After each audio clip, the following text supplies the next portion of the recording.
quiero hacer es agradecerles por la posibilidad que me han dado de disfrutar a Cristo en la vida de cada uno de ustedes. Los hermanos me han recibido en este tiempo mejor de lo que merezco. Han sido muy amables. He disfrutado de la vida que portamos en común, que es la vida de Cristo en nosotros. Me gustaría, si a ustedes les parece bien, seguramente entendiendo cuál es la naturaleza de nuestro encuentro, yo no tendría ningún problema que cualquiera de ustedes pueda levantar la mano y preguntar.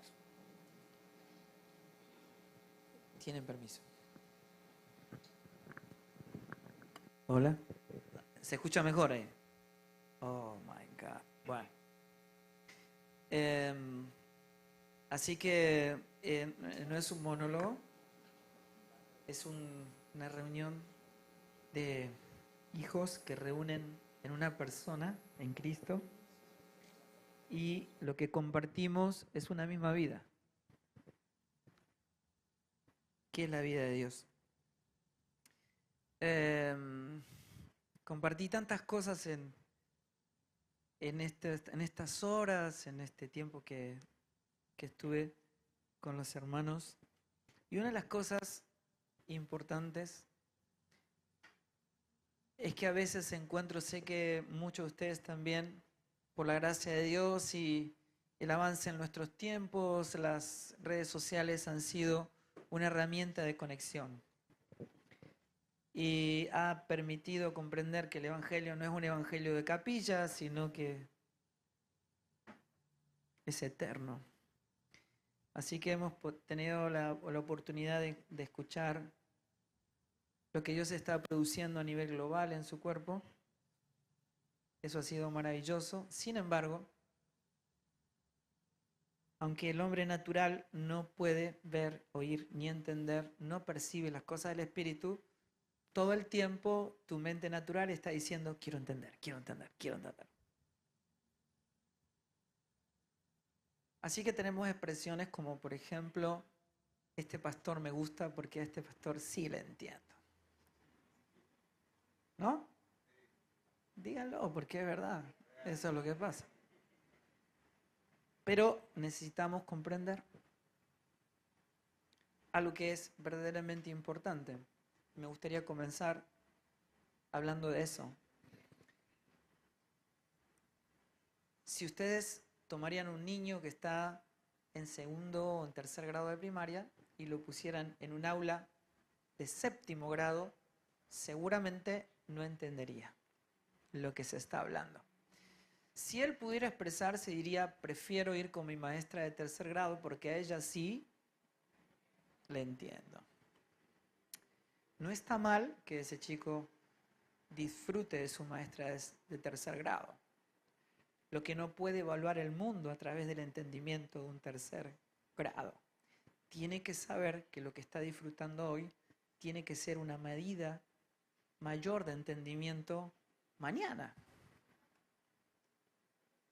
Lo que yo no entiendo no es para que yo me establezca. Ustedes pueden entender que uno puede envejecer o madurar en el Evangelio, ¿verdad? O sea, si hay un hombre de 50 años y está en tercer grado, ¿verdad? Envejeció, pero no maduró.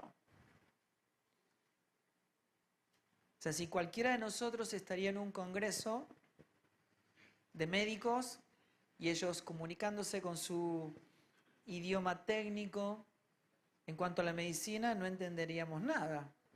Sin embargo, ¿qué hace un médico cuando uno va al consultorio? Bueno, baja toda esa información a un nivel primario para que nosotros le podamos entender. Aún un niño pudiera entender si el médico quisiera. Pero los médicos no se reciben en los consultorios, sino en las universidades. Y nosotros fuimos llamados a ser ministros competentes del nuevo pacto. Por lo tanto, no podemos establecernos en un entendimiento porque el obrar del Espíritu todo el tiempo está trabajando en nosotros, modelando a Cristo para tener siempre una mayor medida de entendimiento para hacer precisamente aquello para lo que fuimos llamados. Ministros competentes de un pacto eterno para que el mundo vea cartas, porque lo que el mundo lee es Cristo, ¿verdad? Somos cartas leídas. Por eso es necesario que podamos despojarnos a nosotros mismos, crecer en entendimiento y no decir, este pastor me gusta. ¿Amén?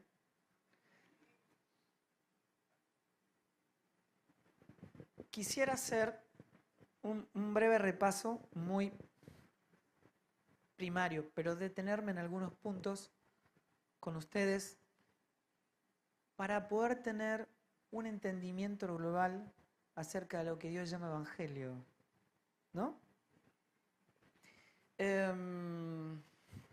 Acá estaban, ¿verdad? Ahí estamos.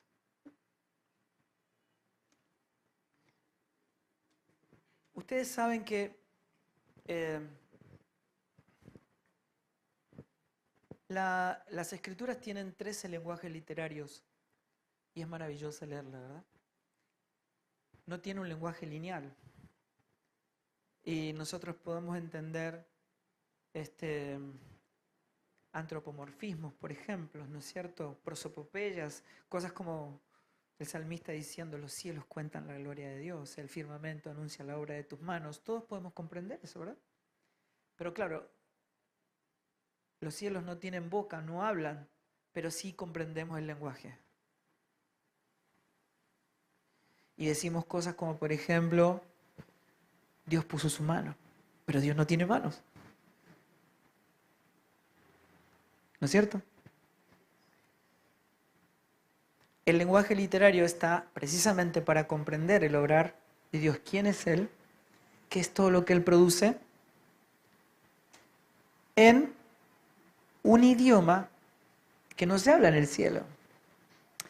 Pablo, cuando descendió de su experiencia, está en el tercer cielo, dice, he escuchado palabras inefables. O sea, lo que está diciendo es, no hay lenguaje humano que pueda reproducir tanta belleza. No la hay. Así que en un idioma humano creado por el hombre, con sus grandes limitaciones en cuanto a la belleza eterna, inexplicable, imposible de comprender para la mente humana, se está manifestando en nuestras vidas, ¿no? Así que cuando uno quiere analizar acerca de la grandeza de Dios y comprender los lenguajes literarios de las Escrituras, una de las cosas que llama la atención, sabiendo que la ciencia siempre llega tardísimo a la revelación, es que yo no sé si ustedes saben, pero hasta hace unos cuantos años la ciencia ya pudo afirmar que hay más estrellas en el universo que granitos de arena en todo nuestro planeta. O sea, uno recorre todos los desiertos, todos los océanos, todas las playas del mundo, sabiendo que en un metro cúbico de arena hay 10.000 millones de granitos. Es decir, ¿qué cantidad hay en el mundo, verdad? Bueno, la ciencia hoy puede asegurar que la cantidad de estrellas que se han descubierto hasta ahora triplican la cantidad de granitos de arena que hay en todo nuestro planeta. Lo cual estamos hablando de que precisamente la creación habla de la grandeza de nuestro Dios. Cuenta en su gloria. Ahora, claro, Dios es espíritu, sin embargo Dios se revela como persona. Y nosotros somos personas porque estamos hechos a imagen y semejanza de Dios, ¿verdad? Así que claro, es imposible dibujar a Dios porque a Dios nadie le ha visto jamás. Pero digamos que vamos a hacer un ícono de una persona. Disculpen mis gráficos infantiles, pero vamos a intentarlo. Supongamos que esto es Dios como persona. Toda la creación, escuchen, está acá. Todo ese universo, imposible. Todo fue creado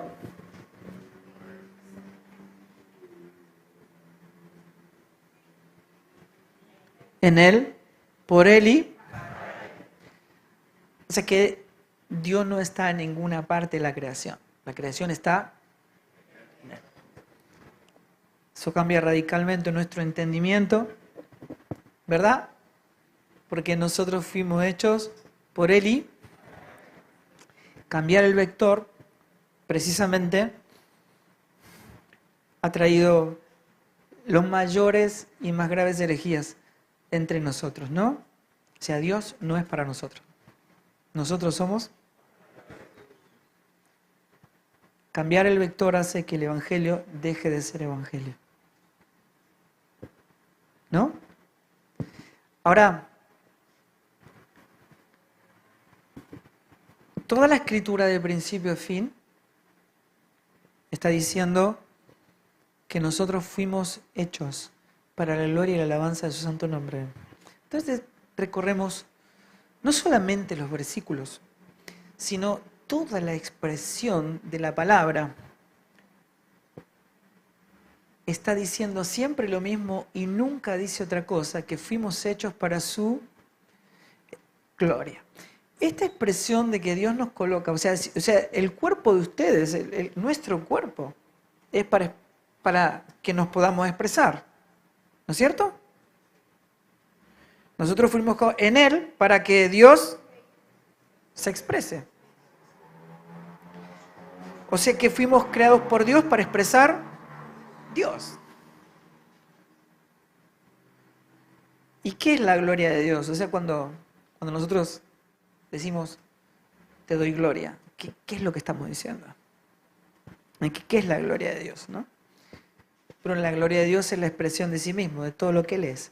O sea, la expresión de todos sus atributos, cuando se están expresando, expresan su gloria. ¿Amén? Lo que Dios es, sus atributos, expresan lo que Él es.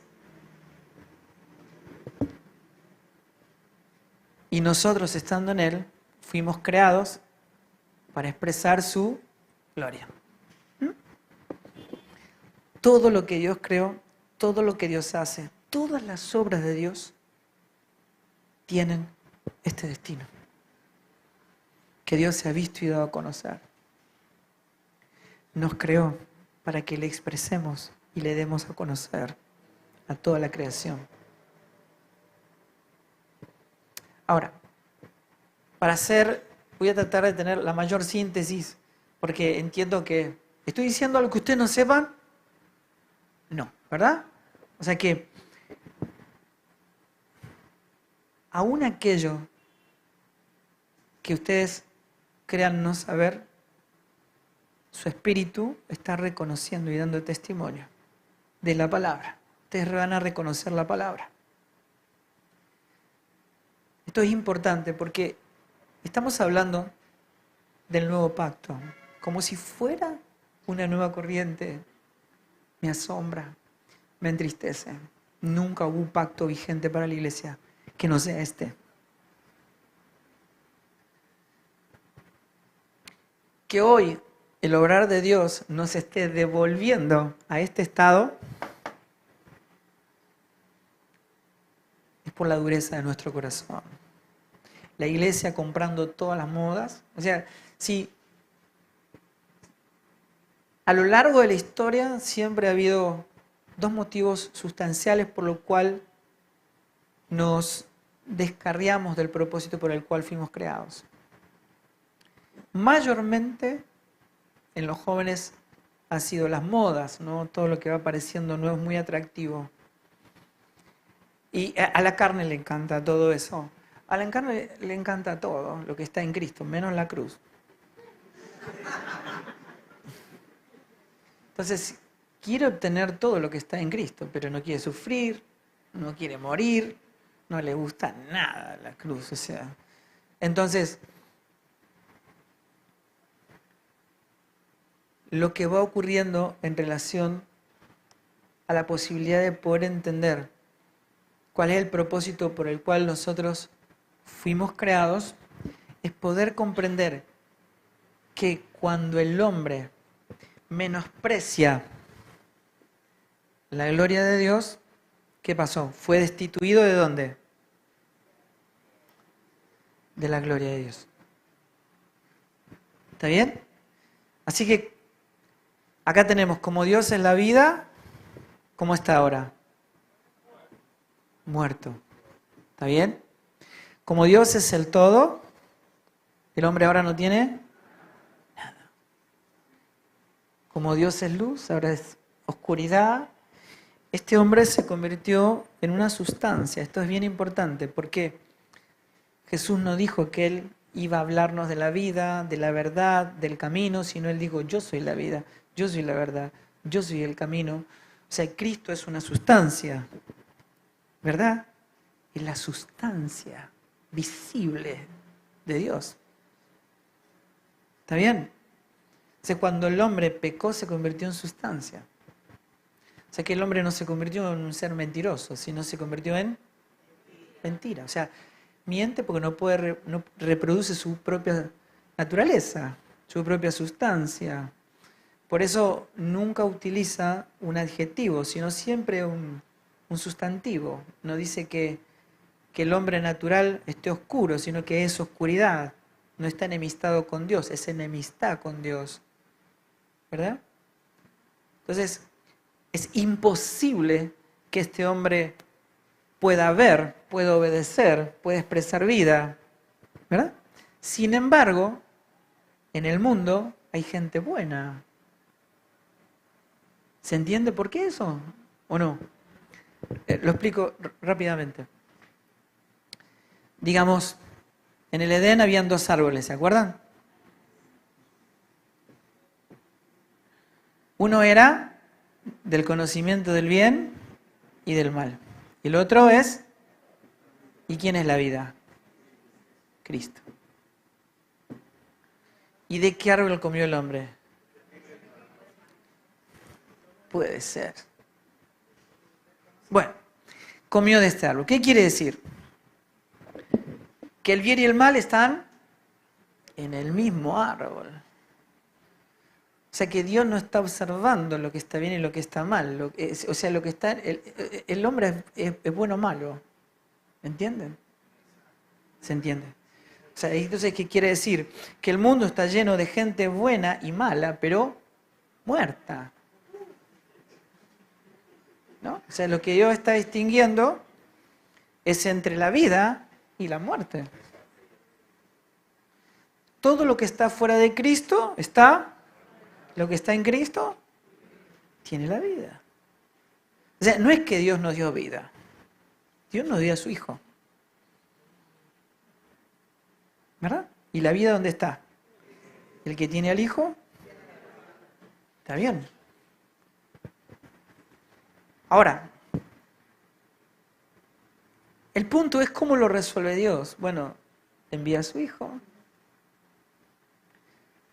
nos reúne en Él, reúne todas las cosas en Él y nos devuelve al estado original, el lugar de donde nunca debimos haber salido. Entonces el Evangelio es una vuelta a casa. Recuperamos lo que se perdió. Nos da la posibilidad de comer del árbol correcto. Está bien, porque el segundo Adán, el segundo hombre, el postrer Adán, Cristo, hizo todo lo que no hizo el primer Adán. ¿Verdad?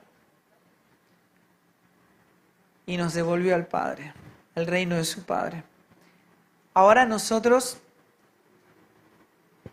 estamos y somos miembros de su cuerpo. Y esto es algo fundamental y quiero hablar algo de esto muy brevemente.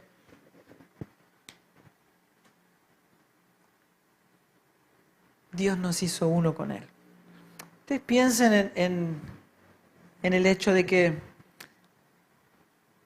supongan que hay un pueblo en un estado de miseria completamente,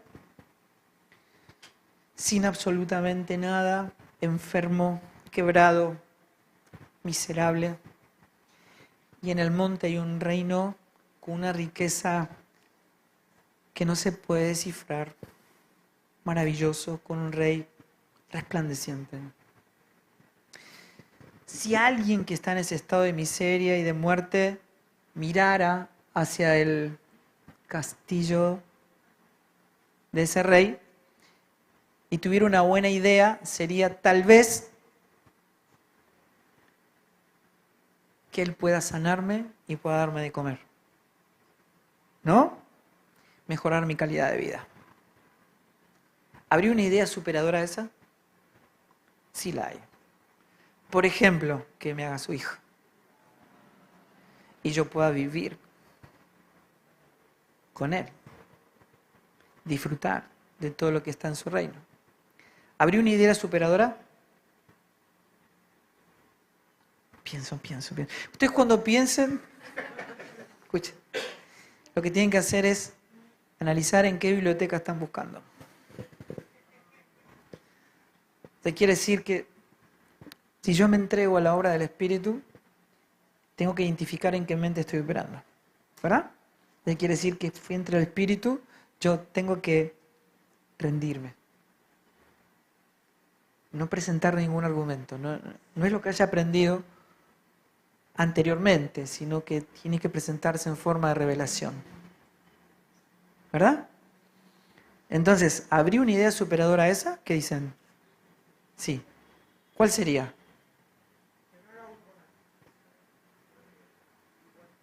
No escuché. Esa, que nos coloque en Él. O sea, que seamos parte del Rey. O sea, hay algo, o sea, Dios se dio a sí mismo. O sea, no hay nada mayor. Jamás habrá algo mayor. Dios se dio a sí mismo, nos colocó en Él, nos hizo parte de sí mismo. Nos dio todo.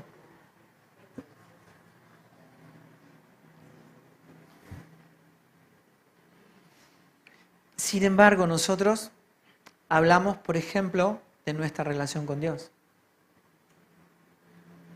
¿No? Pero para que haya una relación, tiene que haber dos o más personas. Si ustedes observan las cartas apostólicas de principio a fin, la palabra relación, ni la palabra ni el concepto está en el vocabulario apostólico. Pero nosotros hemos legalizado nuestra relación con Dios. O sea, Dios tenía una relación con el hombre destituido, pero no la tiene con nosotros. ¿Por qué? Porque compartimos la misma vida. ¿Cuál es el concepto que manejan los apóstoles? La palabra no es relación, es comunión. Compartimos la misma vida.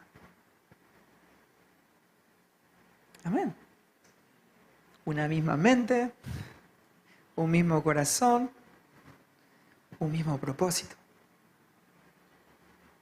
Amén.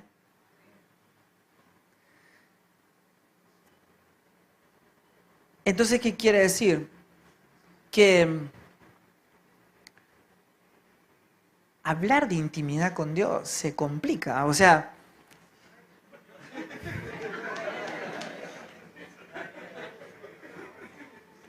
tendríamos que redefinir esa situación. Yo le pregunto a usted, si somos miembros de su cuerpo, somos uno con Él, ¿quién tiene más intimidad con el hígado que con el páncreas? Si tu mano te diría, quisiera estar cada día más cerca de ti, ¿qué le dirías? No podría estar más cerca de lo que ya estás. Pues de hecho, sos parte de mí. Son todos conceptos que están y que fueron formados en nuestras mentes naturales por el hecho de que hemos quitado la cruz. O sea, la carne todo el tiempo dice, no quiero sufrir, no quiero sufrir, no quiero sufrir. Entonces, uno inconscientemente, la mente natural está sacando la cruz. Pero cuando vos cruzás del otro lado de la cruz, ya estás en el Hijo. ¿No? Todo lo que va a Cristo muere.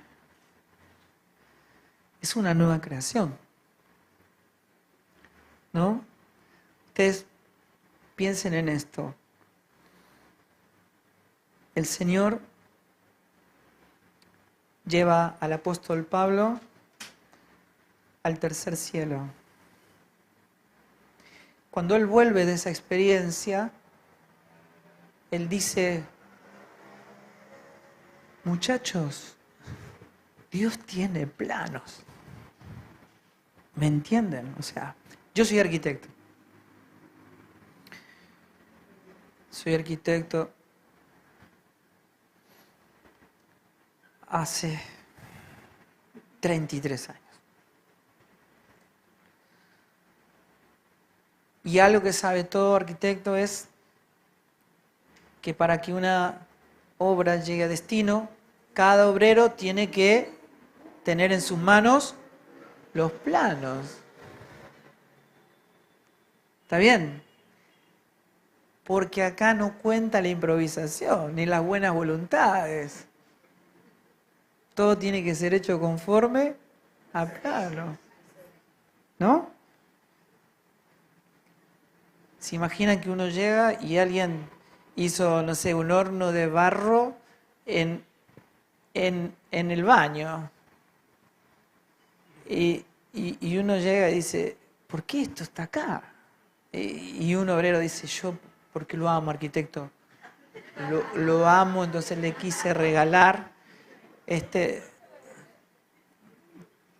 Yo quiero que vos sepas que yo aprecio tu intención, pero mi decisión es, saquen esto inmediatamente de acá, ¿verdad?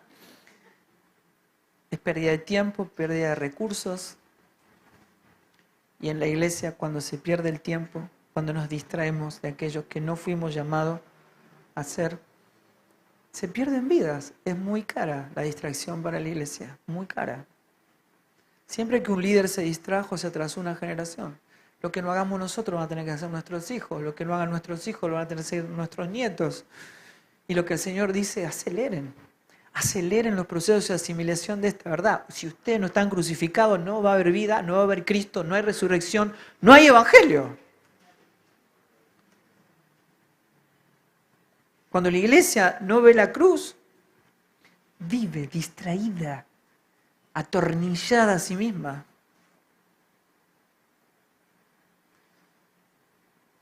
Así que a veces nosotros, cuando no estamos comprendiendo esto, estamos explicando pasajes bíblicos correctamente. Es como agarrar un ladrillo y decirlo, está perfecto, está genial, conforme a las medidas ISO, ¿no es cierto? O sea, está perfecto, pero está puesto fuera de plano. No forma parte de la edificación, es un estorbo para el propósito eterno de Dios.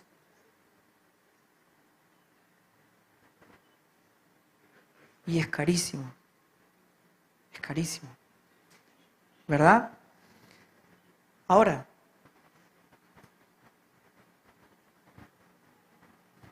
Pablo dice a sí mismo, se expresa a sí mismo diciendo, el Señor me escogió a mí, dice Pablo, para ser el apóstol que pueda dar a conocer el misterio de su voluntad. El Señor me reveló por primera vez a un ser creado el propósito por el cual Dios había creado todas las cosas. Y fue a Pablo. Entonces, el 80% de la revelación apostólica es paulina y él dice el misterio de su voluntad es Cristo en nosotros. esperanza de gloria. ¿Por qué Cristo en nosotros la esperanza de gloria? Porque es la única esperanza de ser devuelto a la gloria de la que habíamos sido destituidos.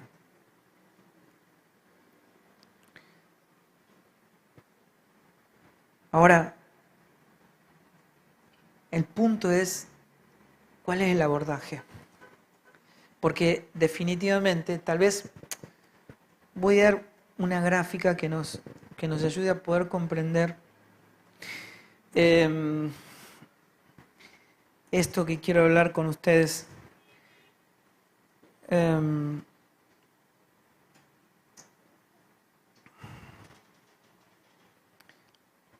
Para poder entender qué es el Evangelio. Bueno, el Evangelio definitivamente no vino para mejorar nuestras vidas. Eso lo saben, ¿verdad?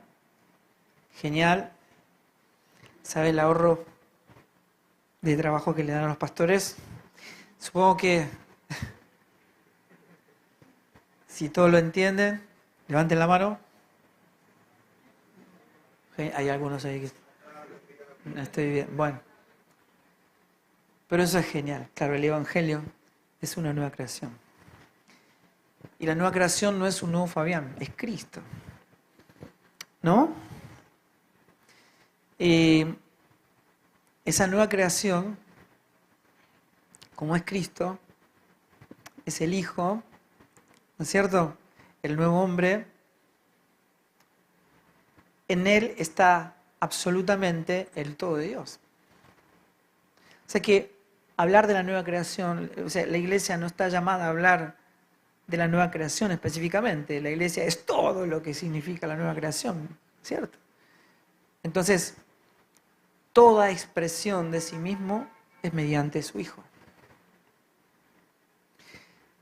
Es importante saber que Dios no nos habla a nosotros, ¿no? ¿Eso lo sabían? Ya. Buenísimo. Más allá de que hablemos, ¿no?, de esta cuestión de tener el celular de Dios.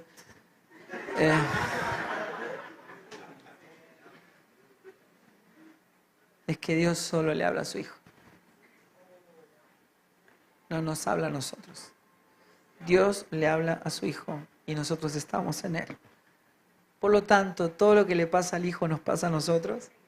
Y lo que nos pasa a nosotros le pasa al Hijo, porque somos uno. Por eso el entendimiento de Cristo de manera corporativa es sustancial. Nada ocurre de manera individual. Todo ocurre de manera corporativa. El hombre natural, por diseño, digamos, ¿no?, es individualista. Cuando fue destituido de la gloria de Dios, perdió el gobierno de Dios. Y ahora se gobierna a sí mismo. Está gobernado por su propia alma.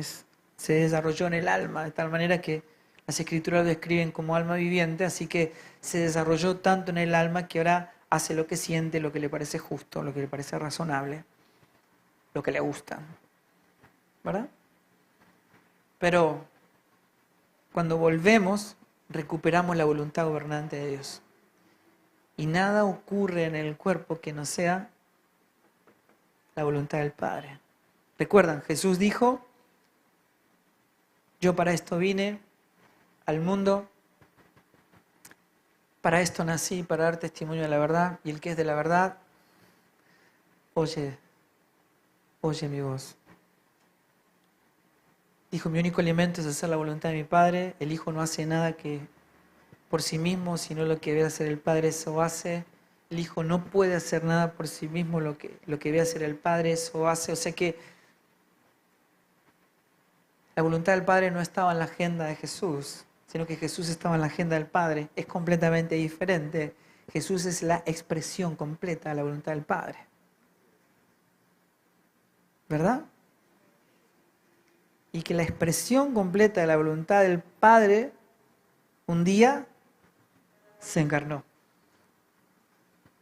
El verbo, la palabra, se encarnó y habitó entre nosotros. Y vimos su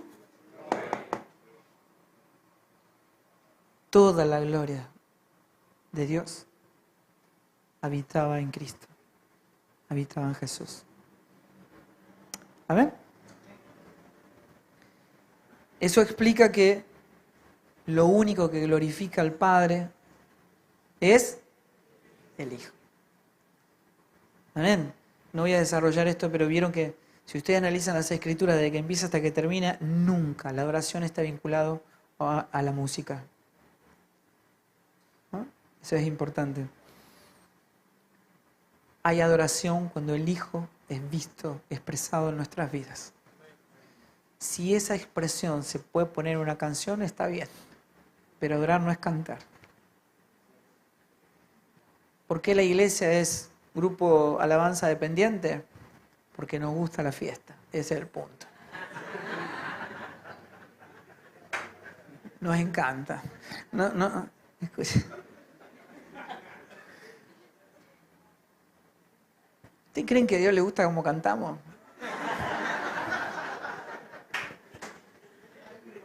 ¿Qué mira el Señor? Quiere ver a su Hijo. Es todo lo que desea, todo lo que le complace, todo lo que le satisface. Lo único que Dios llama bello, hermoso, es la expresión de su Hijo. Es lo único que Dios llama iglesia, la nueva creación. El estado más glorioso del Hijo es su iglesia. La nueva creación, el hombre nuevo. ¿Amén?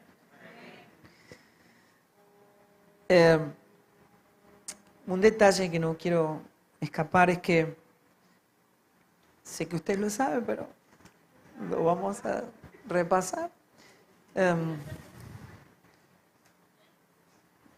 Yo me crié diciendo vamos a leer o vamos a abrir la palabra de Dios, ¿verdad? Pero hoy todos sabemos por revelación divina que la palabra de Dios es Cristo.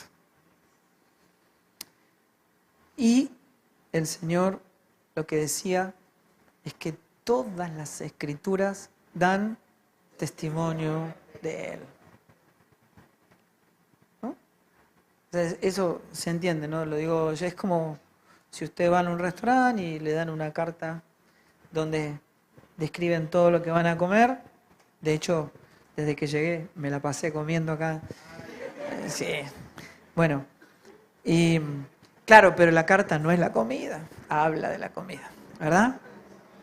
Las Escrituras dan testimonios de Él. Y toda la Escritura fue inspirada por el Espíritu de Dios y es apta para redarguir, corregir, instruir en justicia, a fin de que todo varón sea perfecto, ¿verdad?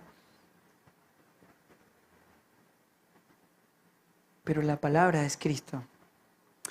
Los apóstoles no tenían Biblia, pero tenían la palabra. Pero no podían trasladar la experiencia. Entonces, ¿qué hicieron? La escribieron.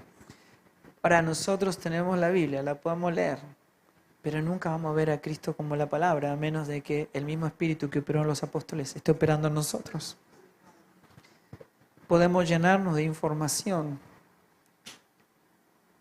pero a menos que el único maestro que Dios proveyó, que su Espíritu nos permita ver a Cristo como la palabra, yo voy a permanecer en ignorancia. Y me va a llenar de argumentos que ponen en juego la verdad. Porque la verdad es una persona. ¿Se entiende?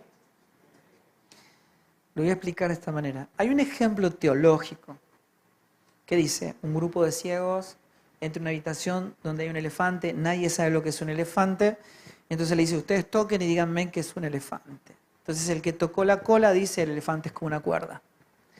El que toca la oreja dice, es como un tapiz. El que toca la pata dice, es como una columna. Pero es particular porque todos están diciendo la verdad. ¿No?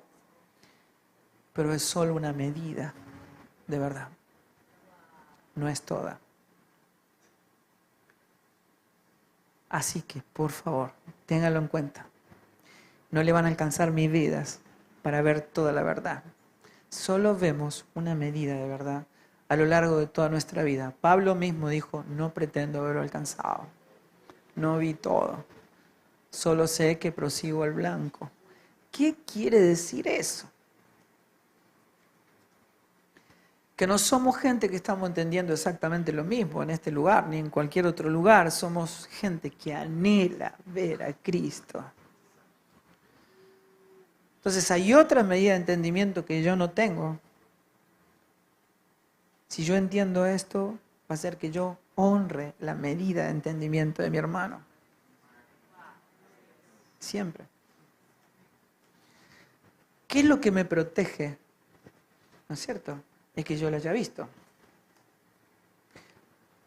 Supongan que si yo vi a Cristo, ¿no?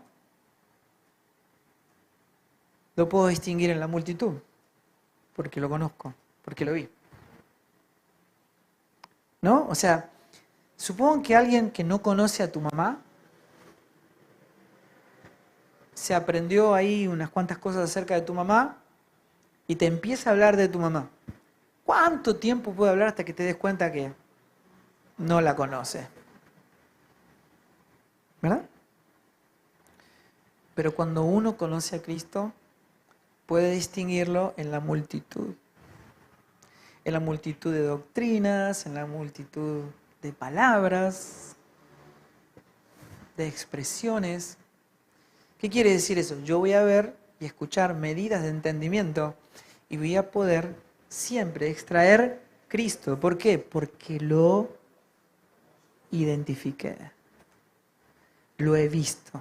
Entonces no me conflictúa ni me separa de mi hermano. Si la diferencia en la medida de entendimiento con mi hermano crea argumentos que me separan de mi hermano, ponen en juego la verdad. Porque la verdad completa está en el hombre corporativo, en la nueva creación. Amén.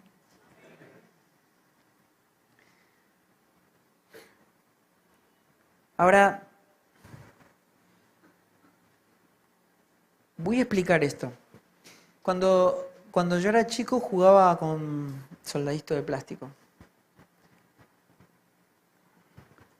Me imagino que los chicos de ahora ni deben saber qué es eso. Pero acá muchos de ustedes, ¿sí o no? Oh, ok. Bueno, me asusté, porque digo... Bueno. Y claro, jugar con soldaditos de plástico nos permitía a nosotros poder tener todo un mundo imaginario, ¿no? Y supongan que yo quisiera explicarle a los soldaditos de plástico que hay una vida real, de carne y hueso. ¿No? Y entonces digo, bueno, ¿cómo hago? Trato de mover cosas para que se den cuenta que yo estoy acá, ¿no? Ellos están en su mundo de plástico, pero yo, para mostrarles que ellos puedan entender que hay un mundo real de carne y hueso, yo voy a hacer algo. Entonces, agarro una montaña de plástico y la muevo y ellos dicen, ¡wow! ¡Tremendo milagro! Es para mí una tontería, pero para ellos es un milagro, tremendo. Entonces agarro dos pedazos de plástico celeste así y los azules y los corro así y ellos dicen, se abrió el mar, tremendo. O sea, es una tontería, pero para ellos es un milagro increíble. ¿No? Y de repente a un soldadito le falta un brazo y yo voy y se lo pongo. Y dicen, ¡oh, creció el brazo! ¿No? Yo estoy haciéndolo para que ellos se den cuenta que hay una vida real. Pero ellos, ¿qué dicen? Queremos más milagros. Queremos. No, pero yo lo que quiero es traerlos a la vida real. Sacarlo de su vida de plástico y traerlos a la vida real. Pero ellos arman grupos, ¿no es cierto? Y hacen grupos que dicen, bueno, los que creen que los brazos pueden crecer.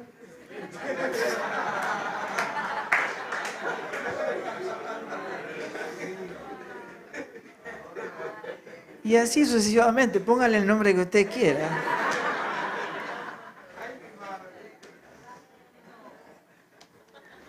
Entonces, ¿qué hago yo? voy a su mundo. Me convierto en un soldadito de plástico y me voy a su mundo. ¿Y qué hago? Yo, como el mundo que realmente yo conozco es el mundo real, de carne y hueso, yo le hablo de mi mundo, con mi idioma del mundo real.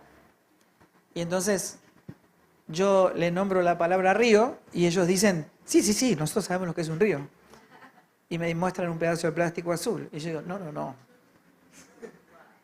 Eso es una figura de un río, eso habla del río, pero no es el verdadero río. O sea, hay un río real.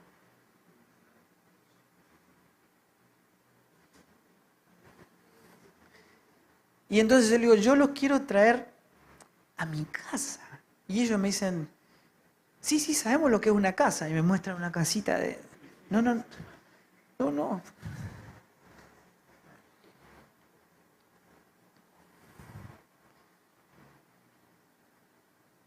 Cuando Jesús vino como el hombre celestial. Él hablaba el idioma del cielo porque él pertenece a esa vida. Era el hombre del cielo habitando en terreno enemigo. Se hizo carne. Y mucha gente, yo durante mucho tiempo decía, hay que hablar simple, como hablaba Jesús. Yo a Jesús nadie le entendía nada.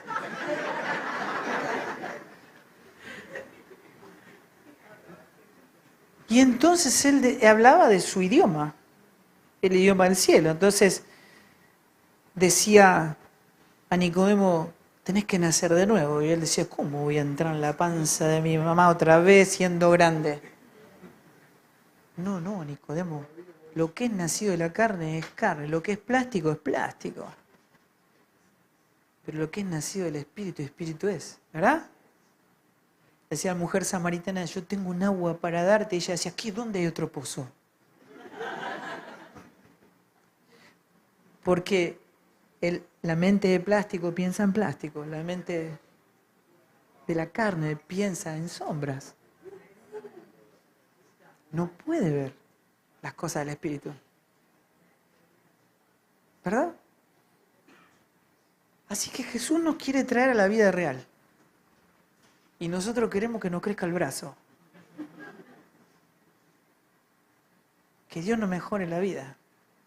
Escuchen, porque esto exige una definición. ¿Ustedes entienden eso? Porque si no vamos a seguir mandando gente sana, próspera y con la panza llena al infierno.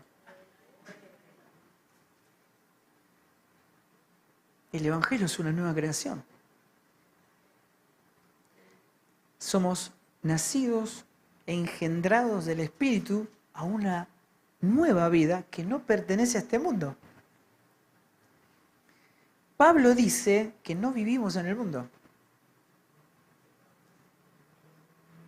Dice que nuestra ciudadanía está y que en este mundo somos extranjeros, peregrinos, embajadores. Nuestra casa no está en este mundo. No vivimos, no tenemos domicilio acá. Porque somos y habitamos en el hombre del cielo. Habitamos Cristo. O sea que la mente que portamos es una mente eterna, que puede hablar el idioma del cielo y entender todos los misterios del cielo.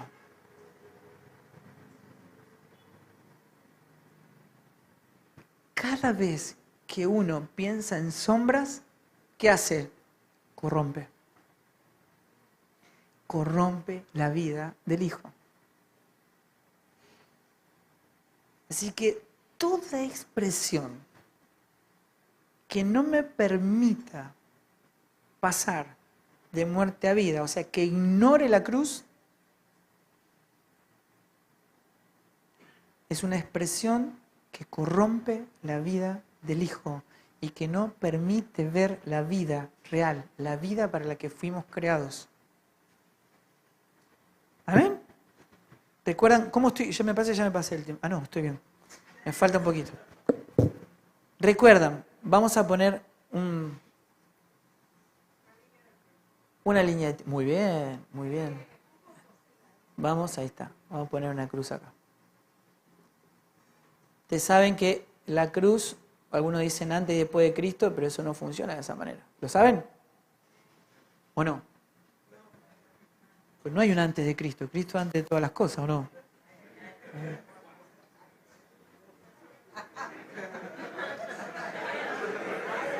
¿Qué pasó?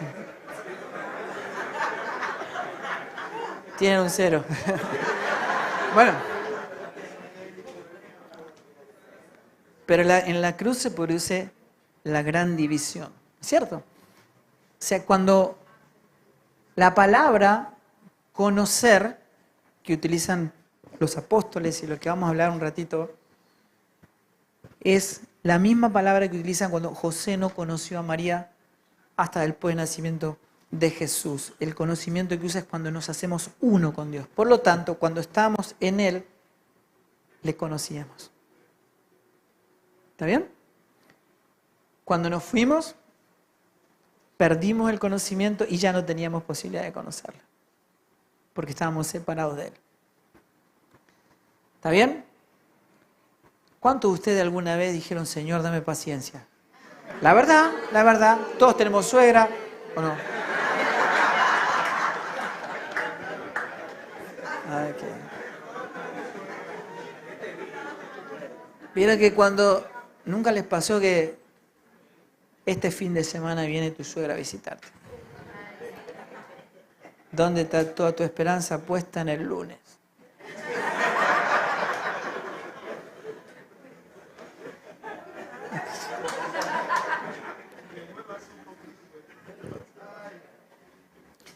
El punto es este.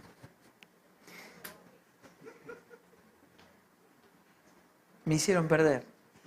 Entonces, la paciencia. ¿A qué no saben por qué le piden paciencia a Dios? Muy simple. Primero porque creen que no la tienen. ¿Qué quiere decir eso?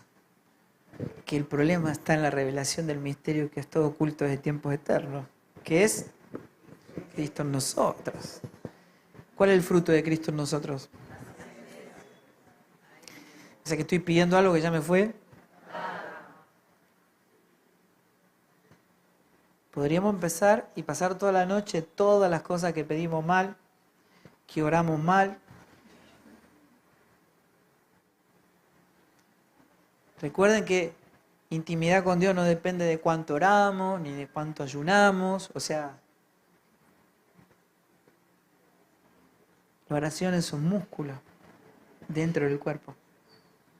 Es un músculo de identificación que me permite comprender la intimidad del Padre con el Hijo. Ser parte de ella y disfrutarla, porque yo ya estoy en Él.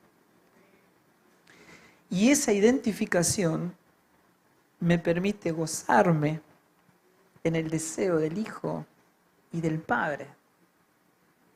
Cuanto menos hay de mí, yo más deseo lo que Dios desea. Porque Él produce el deseo. Y anhelo lo que Dios anhela. Deseo lo que Dios desea. Y amo lo que Dios produce. La oración no es para hacer que Dios conteste lo que yo le pido, sino para que Él me conduzca a lo que Él espera de nosotros. Amén. Así que si querés obtener algo y ya planeaste un ayuno de 40 días, abortá. Abortá. No. Dios tiene planos, nunca va a hacer nada que no sea su voluntad. Amén. Y eso es glorioso, porque allí está la plenitud de vida. Amén. Se necesita que se nos revele que somos uno. Así que ustedes buscaron en la palabra presencia en las cartas apostólicas. ¿Alguna vez tomaron ese trabajo? No está, pero nosotros le damos, hablamos de la presencia de Dios como locos. Pero tiene sentido cuando yo, en la mente de Cristo, puedo ver lo que Dios ve. ¿No? O sea, la fe no trae a Dios hacia mí, sino que me lleva hacia Él, me coloca en el entendimiento de donde Dios me colocó. La fe no es creer. La fe es fruto de Cristo que me permite identificar la realidad divina, de vida, digamos, de Cristo en nosotros y vivir conforme a ella. Yo identifico. Ustedes van a ver cuando leen Hebreos y dice, por la fe Abel. ¿No? Por la fe. Agradó más a Dios su sacrificio, ¿verdad? Y yo en mi adolescencia, ¿saben cuántas veces me imaginé que habrá tenido diferencia la ofrenda de Abel con la de Caín para que Dios se agrade más en la ofrenda de Abel? Y yo decía, si Dios no come cordero. Y estaba escrito, por la fe. Fue por la fe. Y la fe, ¿qué nos permite identificar? ¿La realidad de quién? Exacto. O sea, Dios se revela y se da a conocer solo mediante su Hijo. Por lo tanto, la fe, ¿qué me permite identificar? A Cristo. ¿Qué vio Abel por la fe? Él no conocía a Cristo, pero por la fe lo identificó desde lejos y fue justificado. ¿Amén? Así que, ¿cómo se comunicaba Dios con este momento? Ustedes lo saben, pero igual, de todas maneras, vamos a decirlo, Dios lo que hizo fue identificar tipos, figuras, sombras, ejemplos, símbolos de Cristo. Reyes, profetas y sacerdotes. Dios le hablaba a ellos, ¿sí? Y ellos bajaban al pueblo. ¿Está bien? Cuando vino el Señor, se terminó la sombra porque vino la sustancia. ¿Está bien? Así que ahora, acá había una, vamos a ponerla así, como si fuera así, una novia con la cola, ¿no es cierto? Y un ramo ahí con los besitos, ¿eh? Esperando al novio, ¿no? Imagínensela. Tanto les cuesta. Bueno. Ahí viene la novia esperando a Cristo. Y ella enamoradísima. Y él se va por mucho tiempo. Así que ella lo espera en un pueblo. ¿Y qué hace? Se conecta con él a través de una foto y mira la foto y dice, qué hermoso y cuánto lo extraño. Y pasa el tiempo y cuándo vendrá y lo extraño. De repente pasa mucho tiempo y viene el novio y le dicen, vino. Está en el pueblo. Ella va corriendo y lo ve. Y él la mira a ella y se acerca y le habla. Y ella lo mira de arriba abajo y le dice, me quedo con la foto.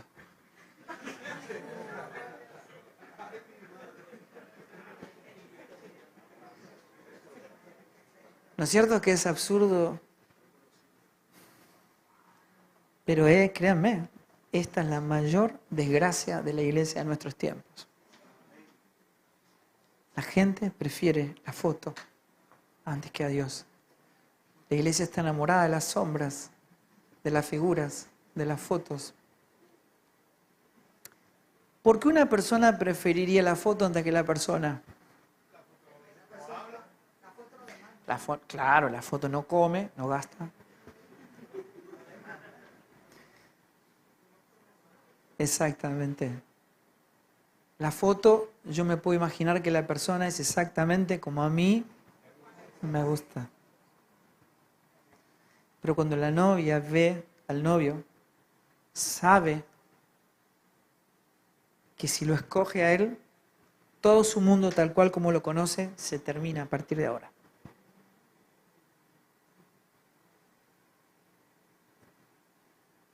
Allí hay una cruz para acceder, ¿verdad? Y procuren entrar por la puerta angosta, porque muchos procurarán, pero no, porque quieren, pero no están dispuestos a pagar el precio. Amén.